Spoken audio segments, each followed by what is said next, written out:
Hey everybody, it's Corona Story Time again. My name's Dave, and I'm going to be reading from 1Q84 by Haruki Murakami, which is a fantastic and enormous book.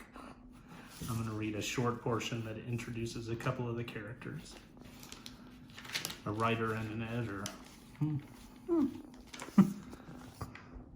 There was something inscrutable about this man Komatsu. You couldn't easily tell from his expression or tone of voice what he was thinking or feeling. He appeared to derive a good deal of pleasure from keeping others guessing. Mentally, he was very quick, that was for certain. He was the type of man who had his own sense of logic and reached his own conclusions without regard to the opinions of others. He did not engage in pointless intellectual display, but it was clear that he had read an enormous amount and that his knowledge was both wide-ranging and deep. Nor was it simply a matter of factual knowledge. He had an intuitive eye both for people and for books. His biases played a large role here, but for Komatsu, bias was an important element of truth.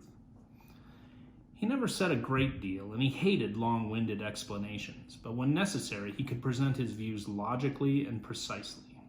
He could also be quite caustic if he felt like it, aiming a quick and merciless jab at his opponent's weakest point. He had very strong opinions about both people and literature. The works and individuals he could not tolerate far outnumbered those he could. Not surprisingly, the number of people who disliked him was far greater than those who thought well of him, which was exactly what he hoped for. Tengo thought that Komatsu enjoyed the isolation and even relished being openly hated. Komatsu believed that mental acuity was never born from comfortable circumstances. At 45, Komatsu was 16 years older than Tengo. A dedicated editor of literary magazines, he had established a certain reputation as one of the top people in the industry. But no one knew a thing about his private life. He met with people constantly in his work, but he never spoke of anything personal. Tengo had no idea where he was born or raised, or even where he lived. They often had long conversations, but such topics never came up. People were puzzled that a difficult man like Komatsu was able to solicit manuscripts from writers. He had no friends to speak of and displayed only contempt for the literary world. But over the years, he managed almost effortlessly to obtain work by famous authors for the magazine, and more than a few issues owed their contents to his efforts. So even if they didn't like him, people respected him. Rumor had it that when Komatsu was a student in the prestigious University of Tokyo's Department of Literature in 1960, he had been one of the leaders of the huge leftist demonstrations against the U.S.-Japan Security Treaty. He was said to have been near fellow student Michiko Kanba when she was killed by riot police, and to have suffered serious injuries himself.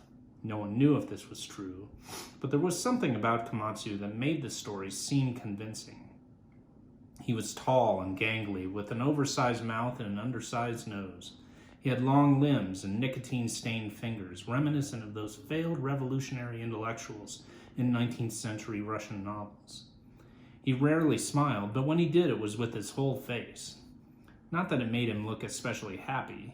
He was more like an old sorcerer chuckling to himself over an ominous prophecy he was about to reveal. Clean and decently groomed, he always wore a tweed jacket, white Oxford cloth, or pale gray polo shirt, no tie, gray pants, suede shoes.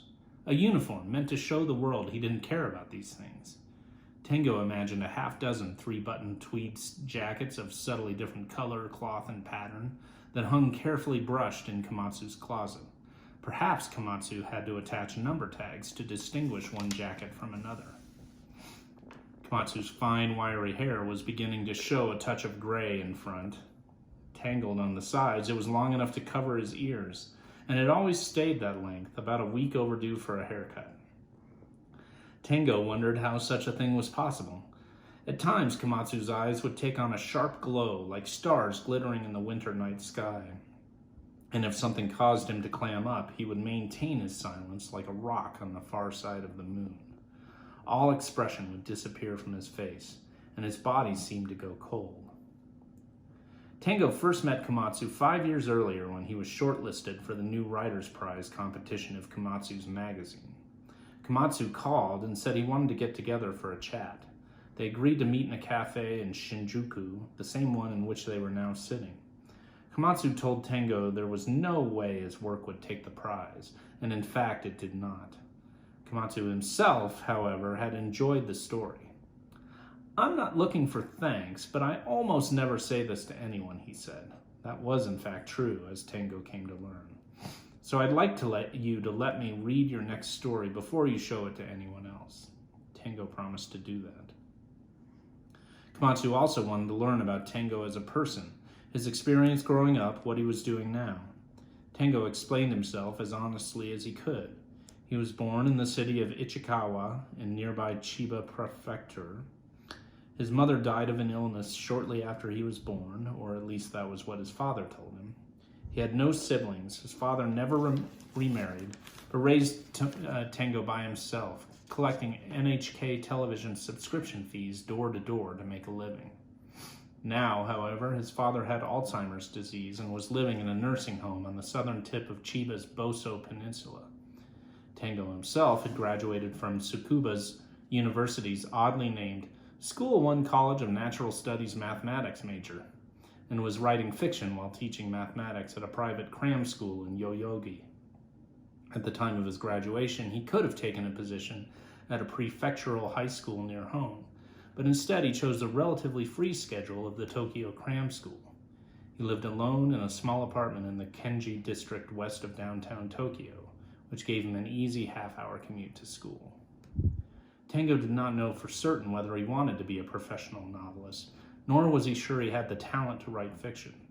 What he did know was that he could not help spending a large part of every day writing fiction. To him, writing was like breathing.